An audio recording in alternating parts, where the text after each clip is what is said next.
they were easily attracted towards Virendranath Chattopadhyaya. And Agnes Medley deliberately and also sincerely believed that he was one of the gifted revolutionaries who was destined to fight for the freedom struggle of India. That was a very genuine belief. But what was the plight of Agnes Medley?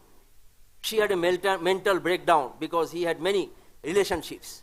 Look at Miss Reynolds, another relationship. Miss Reynolds was well-to-do, was not a proletariat, unlike Agnes Medley.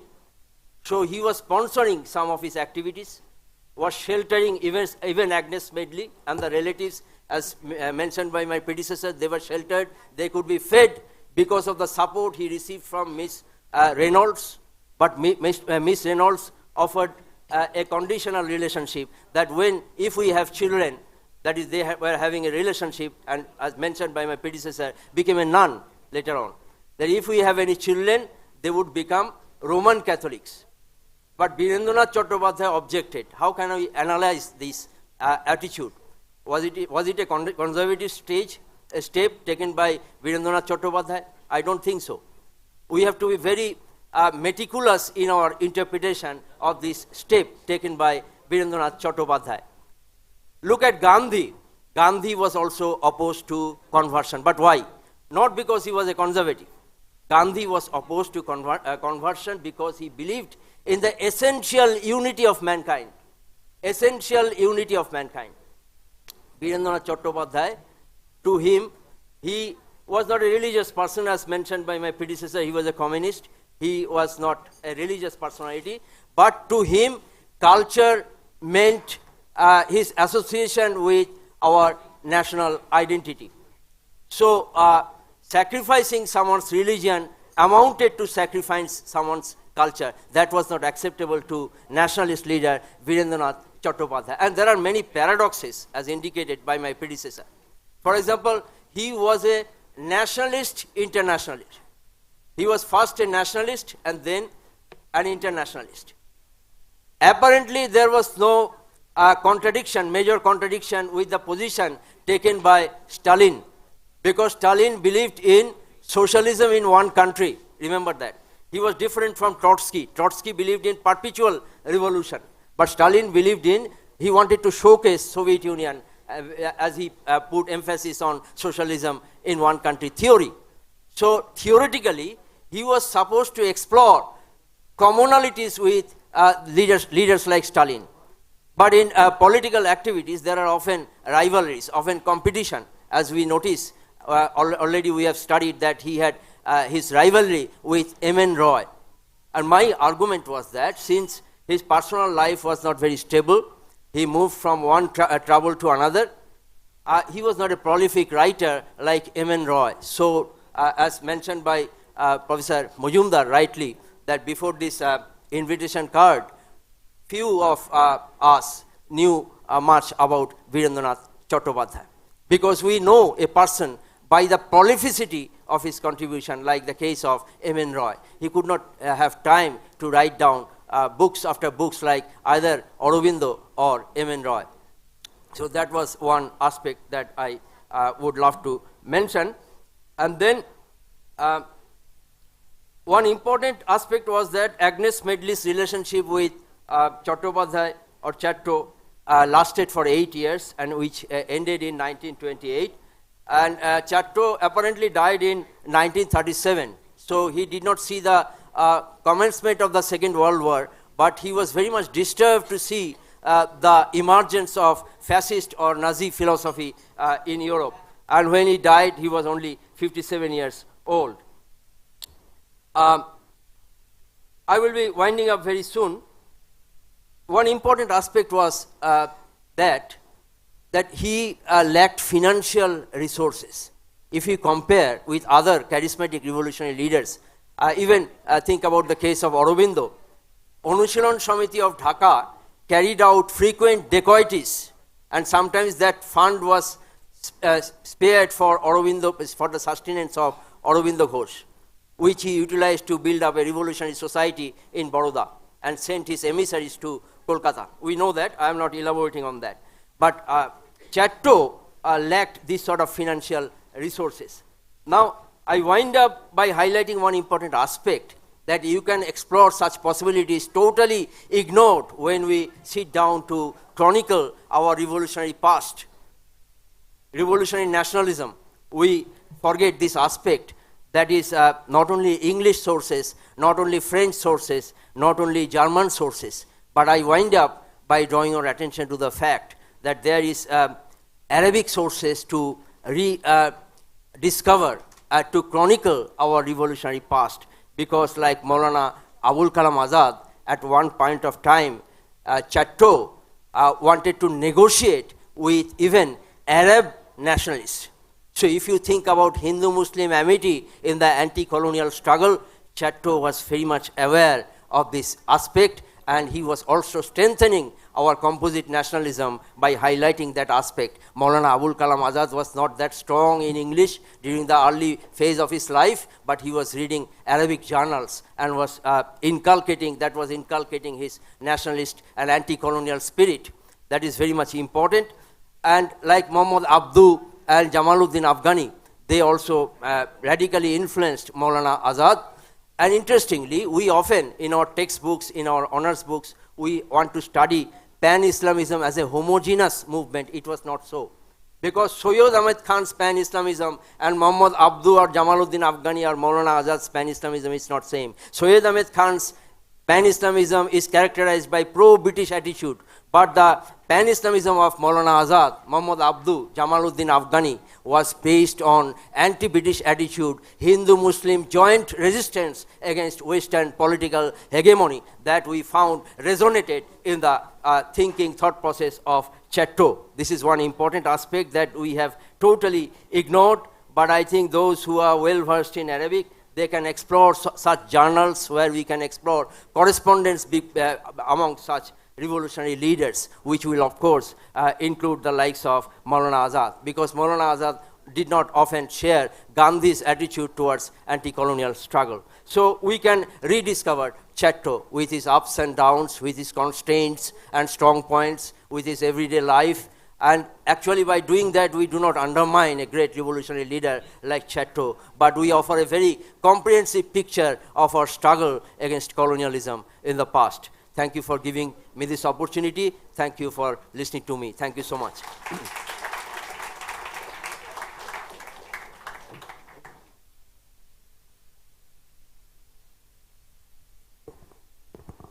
Thank you, sir. We are honored to have Professor Chiranjeev Bhattacharya, Pro-Vice Chancellor, Jadavpur University and President, West Bengal Council of Higher Education, Higher Secondary Education among us. So now I request Professor Subarno Kumar Dash to please felicitate Professor Bhattacharya.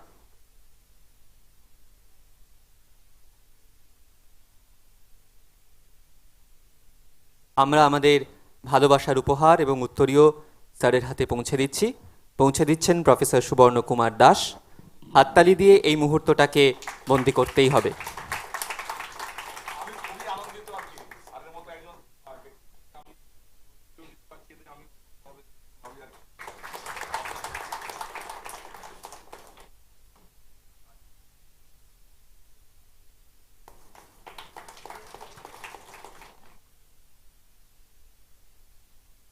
Thank you sir. আমি এবার অনুরোধ করব professor চিরঞ্জীব ভট্টাচার্যকে তিনি আমাদের সঙ্গে কিছু কথা ভাগ করে যদি নেন। স্যার।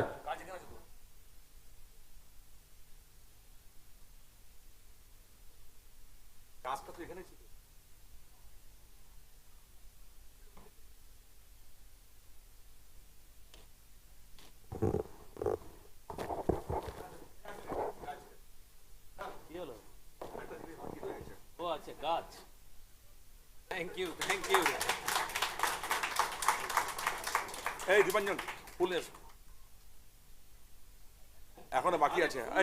নিতে হবে না। একটার পর একটা দিয়ে যাচ্ছ। আরে এই গাছ টাছগুলো একটা জায়গায় গাড়িতে তুলে দিতে হবে।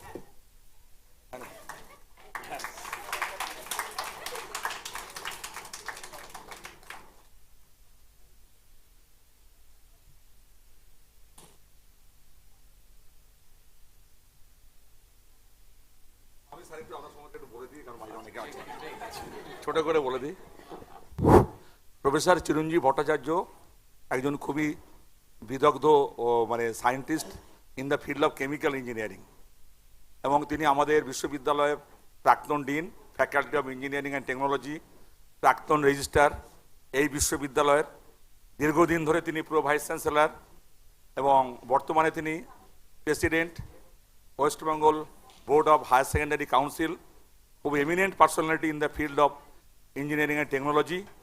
And as a man I am very much আর কি মানে fond of professor Bhattacharya, and due to his busy schedule and his coming from IIT Kharagpur, এবং তিনি আইআইটি খড়গপুর থেকে তিনি আসছেন, এসে সরাসরি তিনি এখানে এসেছেন ভালোবাসার টানে। এবং বিশ্ববিদ্যালয়ে হচ্ছে প্রাণচঞ্চল থাকে যে কয়েকটি লোকের জন্য, তার মধ্যে অন্যতম হচ্ছে প্রফেসর চিরঞ্জীব ভট্টাচার্য, এবং আমি তার অধীনে কিছুদিন কন্ট্রোলার অফ এক্সামিনেশনে কাজ করেছিলাম। আমার খুবই সুন্দর অভিজ্ঞতা, ব্যক্তির সাথে কাজ করে আমি খুবই অভিজ্ঞতা অর্জন করেছি এবং খুবই আনন্দ করেছি। এবং অ্যাজ এ ম্যান কিন্তু অত্যন্ত উঁচু দরের। আমি আজ পর্যন্ত 25 বছর অধ্যাপনা করছি, তাদের সাথে আমার খুব বেশি দিনের আলাপ নয়, কয়েক বছর হবে, কিন্তু কোনোদিন ওনাকে রাখতে দেখিনি। এবং ওনার যা পেশেন্স, সেটা আমি খুব আমার হিংসা হয় যে এত পেশেন্স আমাদের কেন হয় না। আমি এহেন ব্যক্তিত্ব, তিনি আজকের আমাদের মূল বক্তা বা মূল তিনি হচ্ছেন আমাদের এখানকার এই অনুষ্ঠানের তিনি মূল হচ্ছে অতিথি, প্রধান অতিথি। আমি তাকে অনুরোধ করব হচ্ছে তিনি হচ্ছে এই মানে আমাদের যারা participant, research scholar, teacher, student, guest, এবং আমাদের হচ্ছে বিশেষ করে আরএলএফকে আমি ধন্যবাদ জানাবো। তারা প্রফেসর ভট্টাচার্যের সঙ্গে যোগাযোগ করেছেন, তাকে চিঠি দিয়েছেন, এই অনুষ্ঠানে তাদেরকে একজন হচ্ছে গেস্ট হিসেবে করেছেন। তাকে আমি আমার তরফ থেকে, বিশ্ববিদ্যালয়ের তরফ থেকে, আরএলএফের তরফ থেকে আমি তাকে ধন্যবাদ জানাচ্ছি।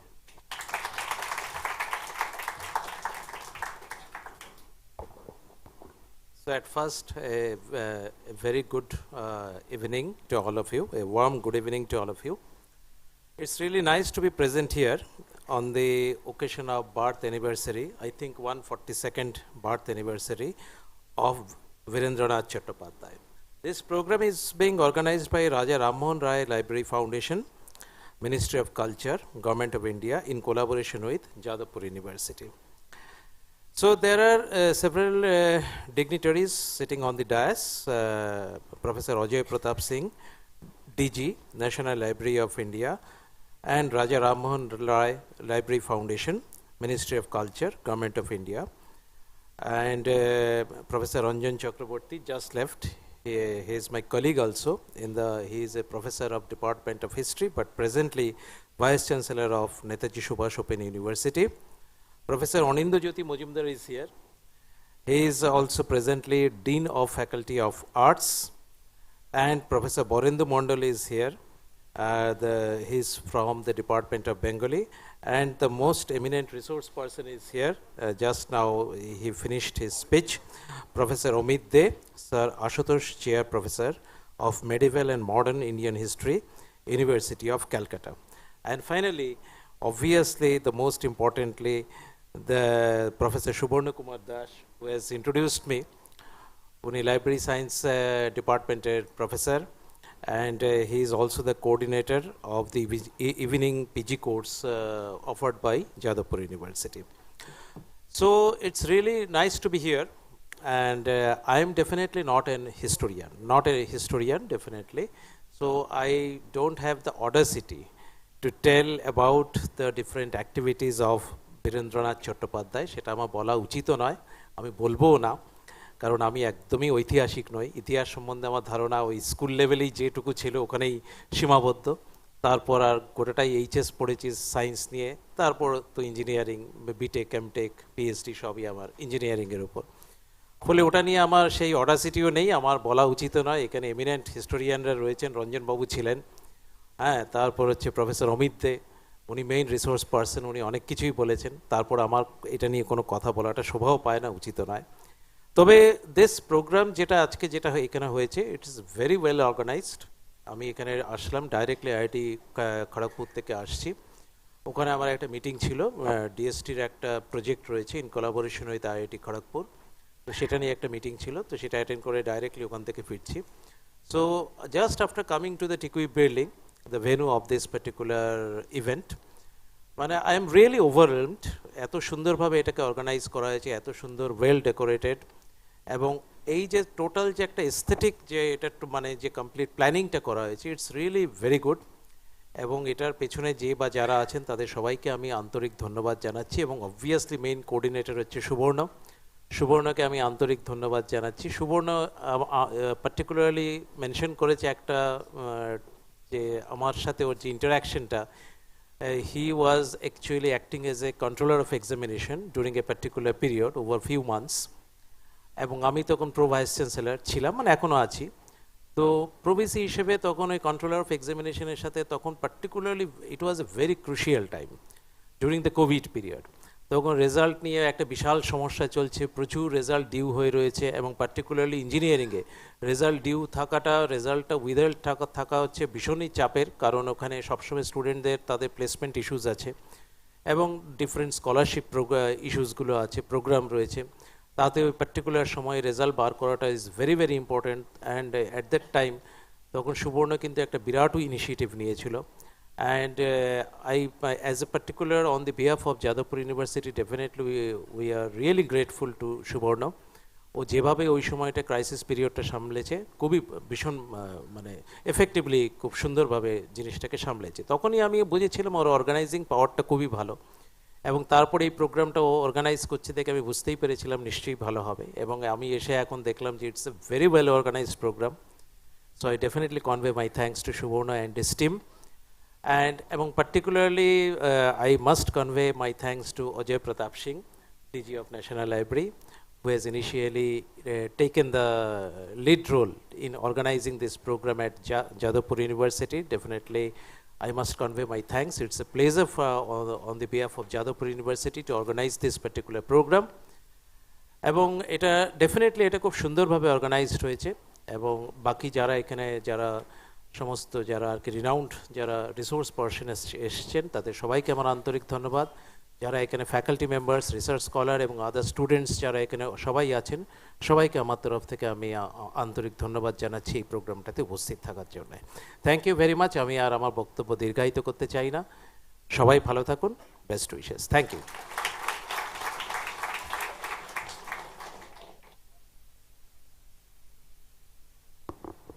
Thank you sir.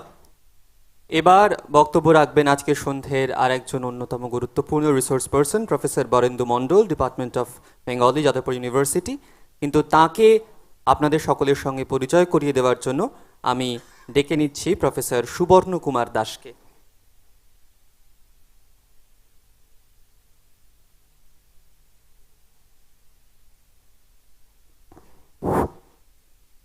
Professor Barendra মণ্ডল প্রাক্তন বিভাগীয় প্রধান, বাংলা বিভাগ।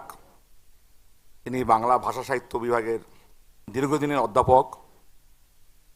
তিনি অসংখ্য গ্রন্থের রচয়িতা, এবং মূলত তার গবেষণার বিষয় লিটল ম্যাগাজিন, এই বিষয়ে তিনি তার একটা স্পেশালাইজেশন আছেন। এবং ডক্টর বরেন্দ্র মণ্ডল বাংলা ভাষা সাহিত্যের একটা পরিচিত নাম। তাকে নতুন করে আমার বলার কিছু নেই। আমার ভাতৃপ্রতিম এবং খুবই স্নেহধন্য, এবং সবসময় পড়াশোনা নিয়ে থাকেন, এবং আমি তাকে রিকোয়েস্ট করেছিলাম এই বিষয়টা সম্পর্কে।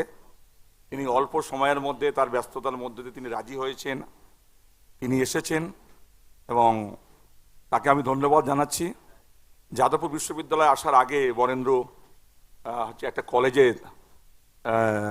বাংলা ভাষা সাহিত্যের অধ্যাপনা করেছেন। অত্যন্ত গ্রাসরুট লেভেল থেকে উঠে আসা একজন প্রান্তিক অঞ্চলের ছাত্র বরেন্দ্র মণ্ডল। আমিও সেই অঞ্চলের তার পার্শ্ববর্তী অঞ্চলের একজন ছাত্র, এবং ছাত্র দরদি, ভালো মনের মানুষ, ভালো গবেষক, এবং অত্যন্ত জনপ্রিয় যারা বাংলা নিয়ে পড়াশোনা করেছেন সেই মহলে। এবং এখনও যে একজন ব্যক্তিত্ব, যে এখানকার রিসোর্স পার্সন, তারা বক্তব্য পেশ করবেন, এই জন্য আমি তাকে ধন্যবাদ জানাচ্ছি আমন্ত্রণ গ্রহণ করার জন্য। বরেন্দ্র মণ্ডল।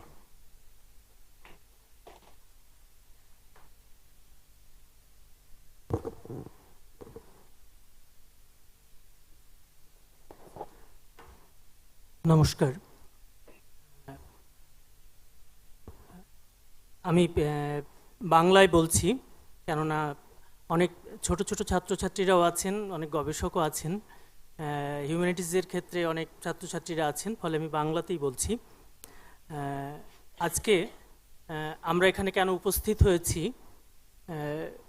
অগ্নিযুগের যে সমস্ত বিপ্লবীদেরকে আজকে মানে স্মরণ করছি আমরা, তাদের মধ্যে বিপ্লবী বীরেন্দ্রনাথ চট্টোপাধ্যায় কেন উল্লেখযোগ্য, কেন তার মতাদর্শ এবং চিন্তা জগৎকে আমরা জানবো, পড়ব বা জানতে হবে নতুন প্রজন্মকে,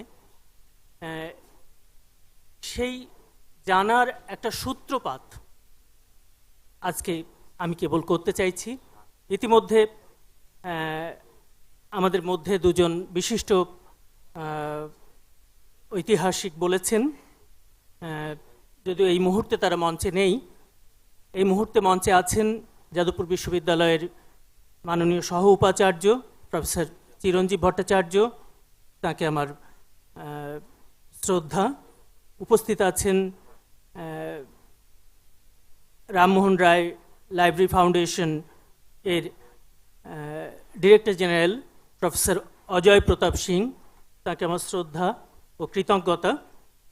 উপস্থিত আছেন প্রফেসর সুবর্ণ কুমার দাস, আমাদের সকলের প্রিয় অধ্যাপক, আমাদের দাদা। উপস্থিত আছেন আমাদের আর্টস ফ্যাকাল্টির মাননীয় ডিন প্রফেসর অনিন্দ্যজ্যোতি মজুমদার। তাদের সকলকে আমি আমার পক্ষ থেকে শ্রদ্ধা জানাচ্ছি। আর যে সমস্ত মাস্টারমশাইরা আছেন, গবেষকরা আছেন, তাদেরকেও যথাযোগ্য সম্ভাষণ জানাচ্ছি। আর আমার প্রিয় ছাত্রছাত্রীরা, যাদের জন্য আজকে আমার এই বলা। প্রথমত বলি যে আমি ঐতিহাসিক নই, কিন্তু সমাজতত্ত্বের সাহিত্যের ছাত্র হিসেবে ছাত্র বয়স থেকেই এম.এন. রায়, ভূপেন্দ্রনাথ দত্ত বা খুব স্বাভাবিকভাবে সোমেন্দ্রনাথ ঠাকুর বা বীরেন্দ্রনাথ চট্টোপাধ্যায়ের সঙ্গে আমাদের পরিচয় ঘটেছিল। একসময় তাদের লেখালেখি পড়তে পড়তে ছাত্র বয়সে ৯০ দশকের সূচনা পর্বে প্রেসিডেন্সি কলেজে যখন আমরা ছাত্র ছিলাম, তখন মনে হয়েছিল যে এদের পথই হতে পারে সমাজতন্ত্রের পথ, সে পথই হতে পারে আমাদের নীল নকশা। তো আজকের ভারতবর্ষে কেন অগ্নিযুগের এই বিপ্লবীদেরকে আমরা নতুন করে জানব, নতুন করে পড়ব, সে বিষয়ে আমার একটা ছোট্ট কয়েকটি কথা আমি আমার তরুণ ছাত্রছাত্রী বন্ধুদের কাছে খানিকটা শেয়ার করতে চাইছি। ভারতবর্ষের যে স্বাধীনতা আন্দোলনের সশস্ত্র বিপ্লবীরা চিরদিনই আলোর পথিক, স্টোরি অফ অ্যান ইনভিন্সিবল, এক অদম্যের গল্পই বটে। স্বাধীনতার ৭৫ বছর পরে ১৪২তম জন্মদিনে বিপ্লবী বীরেন্দ্রনাথ চট্টোপাধ্যায় আবারও প্রাসঙ্গিক হয়ে উঠলেন। সত্যিই অগ্নিযুগের বিপ্লবীদের কখনো মৃত্যু নেই। ওর দিদি ছিলেন বিশিষ্ট স্বাধীনতা সংগ্রামী। গোল্ডেন থ্রেশহোল্ড প্রকাশিত হয়েছিল ১৯০৫। তার স্রষ্টা ছিলেন সরোজিনী নাইডু।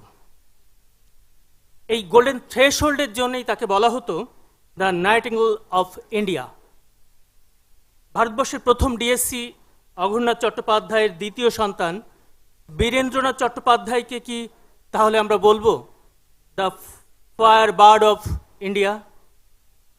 এটা আমার মামুলি একটা প্রস্তাব মাত্র। আমার আলোচনা যেখানে শেষ হবে সেখানে গিয়ে হয়তো পৌঁছে আমরা দেখতে পাবো সত্যি সত্যি অগ্নিযুগের এই বিপ্লবী ছিলেন যথার্থই ফায়ার বার্ড, আগুন পাখি। বাবা অঘোরনাথ চট্টোপাধ্যায় ছিলেন এডিনবরা বিশ্ববিদ্যালয়ের প্রাক্তনী। দিদি সরোজিনী নাইডু ছিলেন লন্ডনের কিংস কলেজের প্রাক্তনী। বীরেন্দ্র চট্টোপাধ্যায় আইন পড়ার জন্য বিলেতে গেলেও সেখানে গিয়ে যোগদান করেন ইন্ডিয়া হাউসে।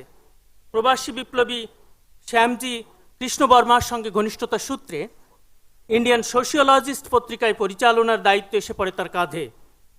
১৯০২ থেকে ১৯৩৭ দীর্ঘ ৩.৫ দশক জুড়ে ভারতবর্ষের বাইরে, বিশেষত ইউরোপে, রাশিয়ায়, চীনে প্রবাসী ভারতীয় সশস্ত্র বিপ্লবকে বীরেন্দ্র চট্টোপাধ্যায় কার্যত নেতৃত্ব দিয়েছেন। লেনিনগ্রাদের ইনস্টিটিউট অফ এথনোগ্রাফিতে ভারততত্ত্ব বিষয়ে অধ্যাপনা করেছেন। ৯এর দশকের মাঝামাঝি সময়ে রবীন্দ্রনাথ ও ইউরোপ সম্পর্কে বিস্তৃতভাবে পড়তে গিয়ে দুটি বই আমাদের হাতে এসেছিল। নির্মল কুমারী মহালনবিশের লেখা কবির সঙ্গে ইউরোপে, আর চিন্মোহন সেনহাবিশের লেখা মনীষা থেকে প্রকাশিত হয়েছিল রুশ বিপ্লবী ও প্রবাসী ভারতীয় বিপ্লবী। এই দুটি বইয়ের সূত্র ধরে বীরেন্দ্রনাথ চট্টোপাধ্যায়কে যখন ধীরে ধীরে জানতে পারি, এবং সেই জানার সূচনা পর্বেই আমরা বুঝতে পেরেছিলাম কার্যত বীরেন্দ্রনাথ চট্টোপাধ্যায়কে ঘিরে একটা দরজা আমাদের সামনে খুলে যাচ্ছে। 1926 সালের 11ই সেপ্টেম্বর থেকে 16ই সেপ্টেম্বর নোবেল পুরস্কার পেয়েছেন।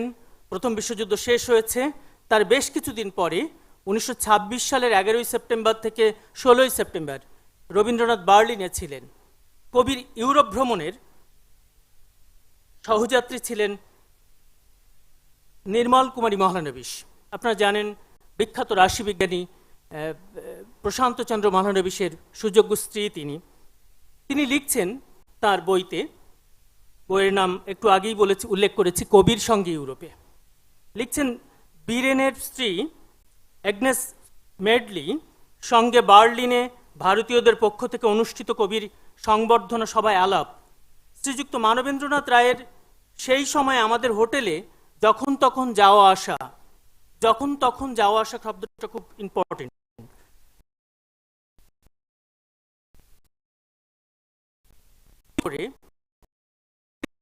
চক্র গড়ে উঠেছে, এই চক্র